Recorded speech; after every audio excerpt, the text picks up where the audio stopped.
नमस्कार, मैं हूं प्रशांत द्विवेदी। S7 के संवाद कार्यक्रम में आपका बहुत बहुत स्वागत है। आज हमारे साथ में उत्तर प्रदेश के वरिष्ठ होम्योपैथिक चिकित्सक डॉक्टर रमेश श्रीवास्तव मौजूद हैं, जिनसे हम संवाद में खास बातचीत करेंगे। डॉक्टर साहब, बहुत बहुत स्वागत है आपका संवाद कार्यक्रम। बहुत बहुत धन्यवाद आपको। सर, कोविड-19 पूरे देश में क्या पूरे विश्व में उसकी दहशत मची हुई है। लोग परेशान हैं, घबराए हुए हैं।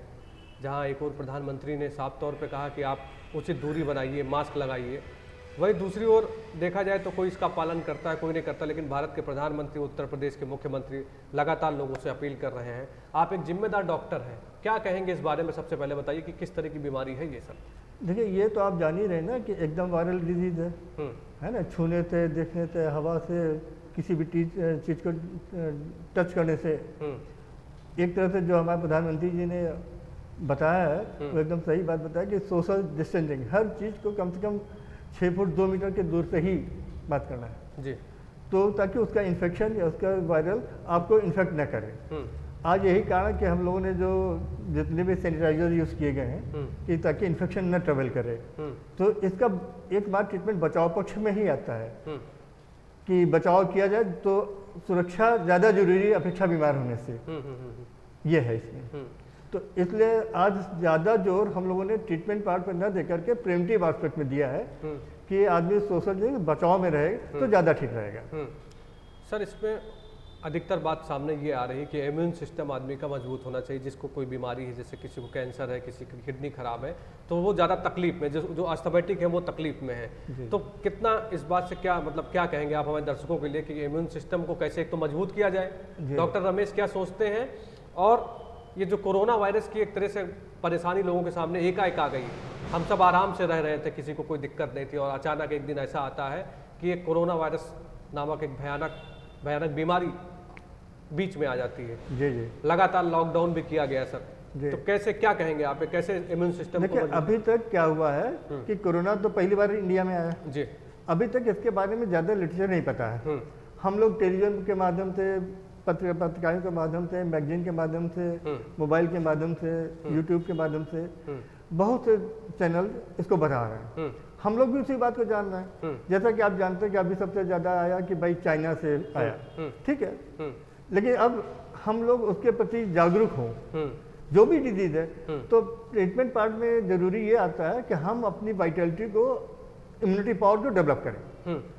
अब इम्यूनिटी पावर जब हम डेवलप करेंगे तो दुनिया की 1001 बीमारी से बचाव करेंगे। अगर वाइटलिटी डाउन रहेगी, इम्यूनिटी पावर डाउन रहेगी, तो कई बीमारियां आ जाएंगी। आप जैसे शहर में निकल के जाते हैं, न जाने कितने इन्फेक्शन आपको मिलते हैं। लेकिन चूंकि आपकी इम्यूनिटी पावर मजबूत होती है, आपकी वाइटलिटी मजबूत होती है, तो आप उससे बच के चले आते हैं।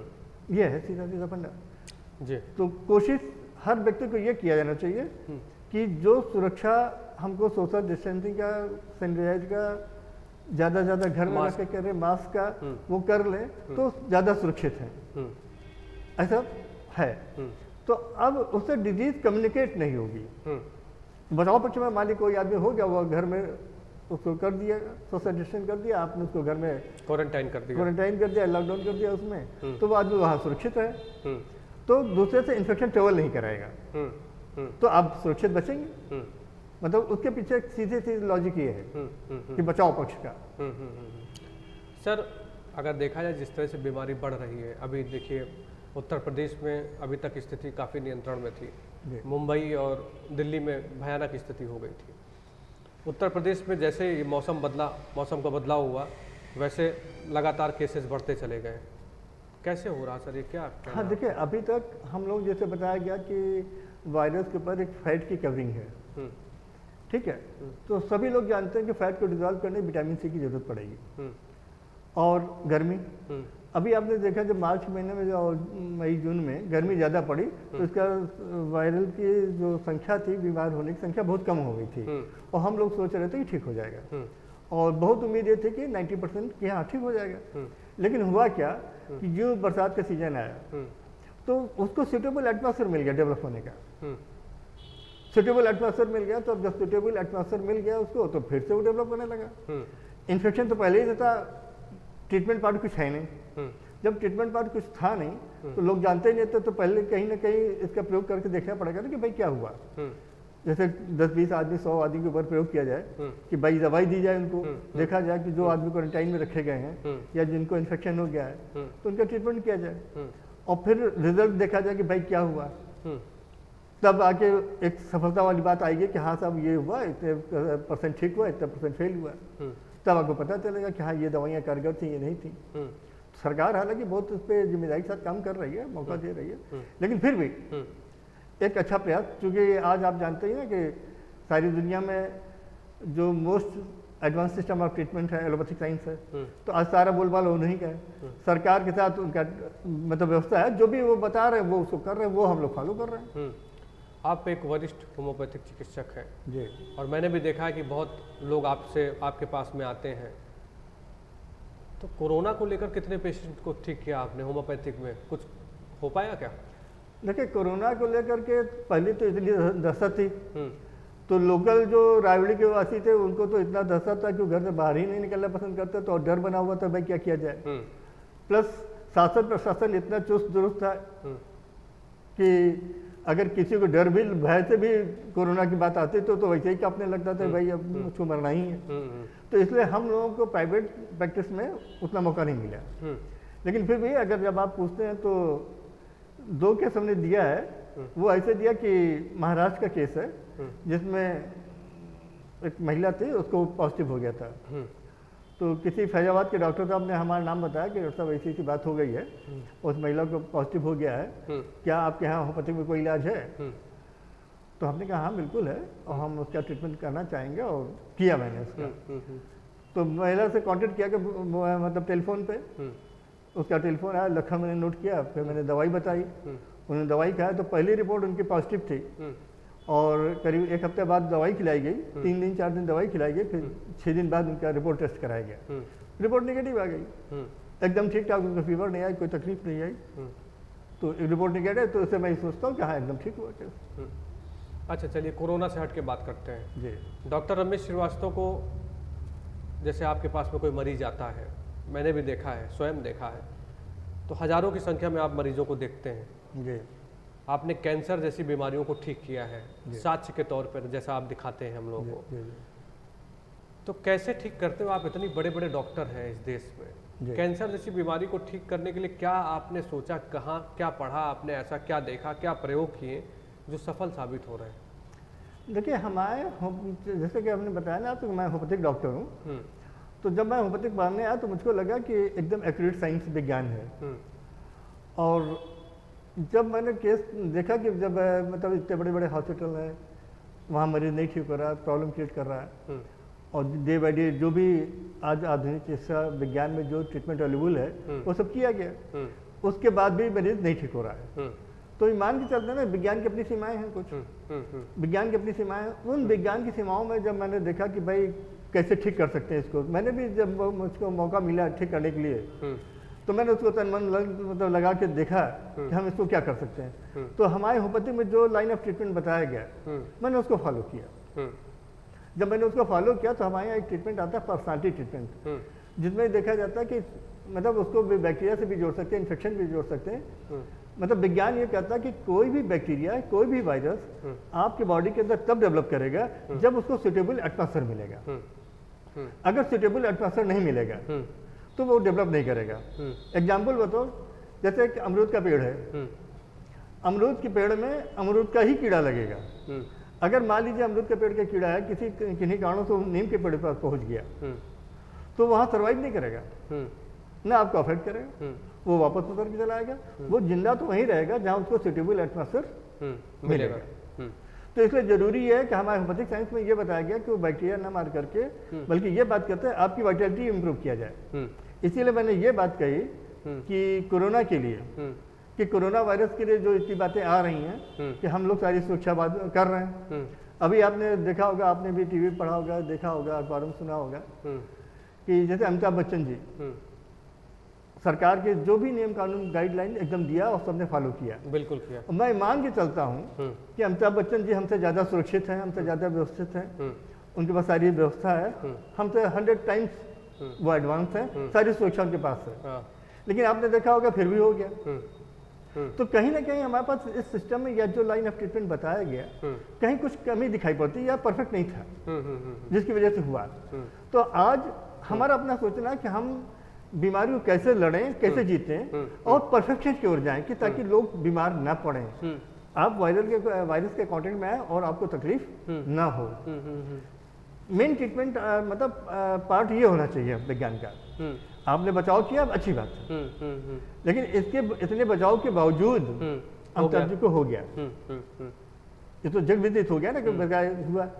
तो मेरा अपना सोचना है कि दुनिया के पास या सरकार इतनी व्यवस्था नहीं कर सकती। हालांकि हमारी सरकार ने, मोदी जी ने, योगी जी ने बहुत व्यवस्था किया कि इतना खर्चा किया, इतने डॉक्टर बनाया, हॉस्पिटल खोले, क्वारंटाइन सेंटर खोले, सभी देखा गया। टेस्ट भी चल रहे हैं ठीक ठाक, टेस्ट भी चल रहे हैं। मतलब यूपी में आप देखिए पर डे लगभग 20-25 हज़ार केस पर डे टेस्ट किए जा रहे हैं। इतनी व्यवस्थाएं है, सरकार तो अपनी तरफ से एकदम जी जान से लगी हुई है ठीक करने के लिए, लेकिन बीमारी भी इतनी तेजी से फैल रही है। वायरस इस तरह का है कि हाँ मरता है। अब अभी जैसे लक्षण मिला कि तब सारा ट्रीटमेंट कर दिया, उसके बावजूद प्रिवेल कर रहा है एसिम्प्टोमेटिक। तो हमको तो सुरक्षा लेना ही है ना, और सरकार की मौजूदगी, सरकार के पास जो डॉक्टर बताएंगे वही तो करेगी, जो उनको सूचनाएं दी जा रही है वो कर रहे हैं, बेस्ट इलाज कर रहे हैं। लेकिन जितनी सफलता मिलनी चाहिए थी उतनी नहीं मिल पाई। बस मोटा मोटा शब्दों में ये कहा। तो नहीं, इसमें ये कहा जाए कि जैसे सरकार कोई गाइडलाइन बताती है तो सबसे जरूरी तो ये है कि उसको फॉलो करना चाहिए। बिल्कुल, जो सरकार फॉलो करे उसको एडमिट। अगर लॉकडाउन की बात कर रही है सरकार और कह रही है कि सैटरडे संडे आप अपने घर से बाहर मत निकलिए, तो आपकी सुरक्षा की बात कर रही है। बिल्कुल। लेकिन अगर आप सुरक्षित नहीं होना चाहते हैं, जाहिर सी बात है गाइडलाइन ये भी जारी हुई कि मास्क लगाइए, दूरी बनाइए, घर से बहुत जरूरी काम हो तभी निकलिए, घूमिए नहीं, आइसक्रीम खाने के लिए चले जा रहे हो, चाट खाने के लिए चले जा रहे हो, तो अभी तो आपको सावधान रहना ही पड़ेगा। डॉक्टर रमेश भी यही कहते हैं मेरे ख्याल से। बिल्कुल यही कहता हूँ मैं कि सरकार की जो नियम कानून है, जो उन्होंने गाइडलाइन दिया उसको फॉलो करना चाहिए, हर व्यक्ति को फॉलो करना चाहिए। उससे काफी राहत, बिल्कुल काफी राहत है भाई। Prevention is better than cure. Right right right. तो सही फार्मूला तो ये है ना कि हम प्रिवेंशन करेंगे, प्रिवेंशन करें तो अब इन्फेक्शन नहीं होगा, तो आप बचाव पक्ष में रहेंगे। तो ये हर व्यक्ति को करना चाहिए। ठीक बात सर। डॉक्टर साहब, हम बात कर रहे थे कोरोना वायरस पर, आपने बहुत सारी जानकारियाँ दी। चलिए आगे बढ़ते हैं। अब मैं देखता हूँ कि लगातार आपके पास में ऐसे असहाय लोग भी आते हैं जिनको कोई देखना नहीं पसंद करता है। डॉक्टर रमेश उसको एक चैलेंज के तौर पे लेते हैं, ऐसा मेरी जानकारी में मेरे रिपोर्टर्स ने भी देखा है और मैंने भी स्वयं देखा है। तो क्या भावनाएं हैं आपकी उन लोगों के प्रति जो आप उनको, कई सारे ऐसे केस मेरे सामने भी आए हैं। जी जी, माने उसके बारे में तो मैं ये कहना चाहूँगा कि जब मैं होम्योपैथिक साइंस पढ़ने आया तो मुझको लगा कि सारी दुनिया में एलोपैथिक डॉक्टर थे, वर्ल्ड वाइड थे। तो मुझको ये लग रहा था क्या हमारी होम्योपैथिक साइंस इतनी कमजोर है कि इसी से नहीं हो सकता है। तो मुझको लगा कि जो उन्होंने फेल कर दिए हैं उस केस को हम करेंगे। हाँ। मान लीजिए 100 केस उधर फेल होके आते हैं, उस 100 में केवल मैं एक केस ठीक करता हूँ, उस 100 में केवल मैं एक केस ठीक करता हूँ। तो जो एक केस कर रहा हूँ तो मुझको लगता है अगर 100 केस थे और 100 में 199 में फेल हो गया तो मुझको लगता है एक मैंने पास किया, क्योंकि उसको सारे लोगों ने या सारे डॉक्टरों ने एक तरफ से मना कर दिया कि नहीं ठीक हो सकता। ठीक है, तो मैंने अपने होम्योपैथिक साइंस से या होम्योपैथिक विधा से मैंने उसको फॉलो किया और धीरे धीरे समझता रहा। जैसे हमारे विज्ञान में जो लाइन ऑफ ट्रीटमेंट बताया गया उसको मैंने फॉलो किया, मरीज को दिया। मरीज सामने भी कोई रास्ता नहीं था, मरीज सामने लग रहा था कि सब कुछ हो गया, पैसा भी चला गया, घर भी चला गया, दिन भी चला गया, ईमान भी चला गया। हालांकि जितने भी मतलब बड़े डॉक्टर थे, एलोपैथिक डॉक्टर, सबने अच्छा काम किया, लेकिन विज्ञान की अपनी सीमाएं हैं, उस सीमाओं के तहत नहीं ठीक हुआ। ठीक है, अब उसी केस को हमने ले लिया, हमारे पास है, हमने ले लिया। हमने अपनी नॉलेज के हिसाब से, अपने विज्ञान के हिसाब से उसको ठीक करने की कोशिश किया, सफलता मिल गई, ठीक हो गया। तो इन लोगों के इलाज में जो खर्च आता है जी, उसको कौन वहन करता है, जानना चाहता हूँ मैं आपसे। नहीं, इलाज का वहन तो हम सोच चलते हैं कि मेरे सब इतना हो गया तो एक तरह कह लीजिए कि मैं अपने पढ़ते अपनी तरफ से 50% ऑफ कर देता हूँ। जैसे मैं उससे फीस नहीं लेता, जानता हूँ, छोड़ देता हूँ। फिर मुझको लगता है कि कहीं इसको जवाब नहीं मिल रहा है, मतलब एकदम जवाब दे दिएगा नहीं ठीक हो रहा है, तो हम इसके साथ जो अच्छा से अच्छा कर सकते हैं उस काम को करें। तो मैं उसका मतलब पहले देख कर, क्योंकि ऑलरेडी सब टेस्ट करा के आता है, तो जब टेस्ट वगैरह तो मैं टेस्ट दोबारा नहीं कराता, जब ठीक कर लेता हूँ तब उसको वेरीफाई करने के लिए दोबारा टेस्ट कराता हूँ, क्या भाई देख लो पहले ये था, अब ठीक हो गया। चलिए डॉक्टर साहब, कुछ अपने बारे में बताइए, क्योंकि लोग जानना चाहते हैं। आपने कहाँ से सफ़र शुरू किया और आज आप उत्तर प्रदेश के एक जाने माने होम्योपैथिक चिकित्सक हैं, कई अवार्ड आपको मिल चुके हैं, कई पूर्व मुख्यमंत्रियों ने आपको अवार्ड दिए हैं। अपने सफ़र के बारे में हमसे बताइए। देखिए, जब मैं इसके पीछे एक कहानी थोड़ी सी है। मेरी मदर ब्रोंकियल अस्थमा की मरीज थी। क्या होता है सर ये? ब्रोंकियल दमा। अच्छा, दमा जी। तो लॉन्ग बैक उनको काफ़ी दिनों से दमा की शिकायत थी। तो हम लोग इलाज करने के लिए एलोपैथिक डॉक्टर उस समय ज़्यादा प्रोमिनेंट थे, आज भी ज़्यादा प्रोमिनेंट है, तो मैं उन्हीं के पास जाता था जी। तो वो लोग बताते थे। तो जब साल 2 साल 3 साल इलाज करते थे, तो 3 साल के इलाज करने के दौरान डॉक्टर साहब से कुछ फ्रेंडशिप हो जाती थी, दोस्ती हो जाती थी। तो हम लोग पूछते थे कि भाई क्या हुआ, मतलब कितना दिन इलाज करना पड़ेगा, क्या फ़ायदा क्या नुकसान होगा। तो वो बताते कि बेटा ये तो दमा है, दम के साथ जाएगा।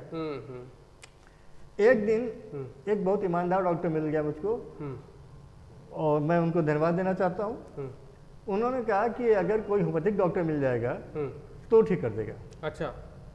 पहली बार होम्योपैथिक शब्द मैंने उन डॉक्टर साहब सुना। क्या उम्र थी सर उस समय आपकी?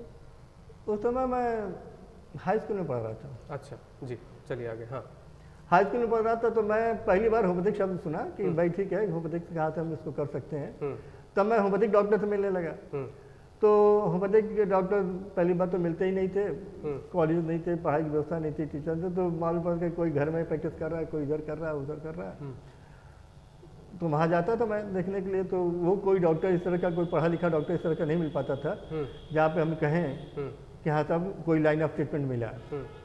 इत्तेफाक की बात है कि इलाहाबाद में कुंभ मेला लगता है। कुंभ मेला में मुझको एक डॉक्टर एम चक्रवर्ती मिले। एम चक्रवर्ती जी, बनारस के डॉक्टर थे। एम चक्रवर्ती वो सन्यासी हो गए थे, तो उन्होंने एक चैरिटेबल क्लिनिक खोल रखी थी वहाँ पे। अब मेरे दिमाग में तो मैं था ही कि मुझको कोई अच्छा डॉक्टर मिले, कोई अच्छा डॉक्टर मिले। तो वहाँ मैंने देखा होम्योपैथिक क्लिनिक खुली हुई है और फ्री में इलाज कर रहे हैं। तो मैं उनके पास गया डॉक्टर साहब के पास मिलने के लिए, और मैंने बताया होता है उनको। तो उन्होंने कहा बेटा लेके आइएगा, फिर देखेंगे हम। तो मैं दूसरे दिन उनके यहाँ लेके गया, अपनी माँ को लेके गया, और उन्होंने होम्योपैथिक एक दवाई है फास्फोरस। फास्फोरस जी जी, फास्फोरस 200 पाउंड की उन्होंने 2 गोलियाँ 2 बार दिया माँ के लिए। माँ के लिए। और आप ताजुब मानेगा कि उसके बाद वो एकदम ठीक हो गई। अच्छा, मतलब अच्छा, एकदम ठीक हो गई। मुझको लगा ही, मतलब इतना जादू वाला विज्ञान लगा, मुझको लगा यार इतनी जादू कैसे हो गया। मैं बड़ा देर तक सोचता रहा, मैं बहुत प्रभावित हुआ कि आज जिस बीमारी के लिए मैं इतने दिन से पीड़ित था वो कैसे ठीक हो गया। तो मैं वहाँ फ्री था, तो मैं डॉक्टर साहब के पैर छूने लगा और मैं सेवा करने लगा कि मुझको लगा कि यार इतना अच्छा साइंस है, क्यों नहीं इस विज्ञान को आगे बढ़ाया जाता है। जी, जी, जी। तो मैं इस टॉपिक को लेकर मैं डेली उनसे जाके मिलने लगा। जब मैं इंटर फर्स्ट ईयर पढ़ रहा था, तो मैं उनसे डेली मिलने लगा कि भाई ठीक है, बातचीत किया जाए, उसको देखा जाए। तो धीरे धीरे जब वो कहने लगे बेटा जब तुम, तो उन्होंने हमसे कह दिया तुम क्यों नहीं डॉक्टर पढ़ लेते, आप डॉक्टर पढ़ लो। तो हमने कहा भाई हम लोग इस लायक नहीं है कि हम लोग डॉक्टर पढ़ते लगे, हम लोग दूसरे ग्रुप के सब्जेक्ट में थे, बायोलॉजी थी नहीं। तो जब बायोलॉजी थी नहीं तो डॉक्टर बन नहीं सकते थे। तब उन्होंने कहा नहीं ऐसी कोई बात नहीं है, आप फिर से बायोलॉजी से पास किया गया। अच्छा, फिर से इंटर में हाई स्कूल में था ही, इंटर में फिर से बायोलॉजी पास किया गया। फिर से पास करने के बाद फिर उस विज्ञान को पढ़ा गया, और फिर से होम्योपैथिक में डॉक्टर के श्रीवास्तव जी थे जो हमारे टीचर बने, और he is a man life mentor. वो इलाहाबाद लाल बहादुर शास्त्री होम्योपैथिक कॉलेज के प्रिंसिपल थे, उनसे मैं मिला। तो उन्होंने मेरा कॉलेज में एडमिशन कराया, और फिर मैं होम्योपैथिक में आया।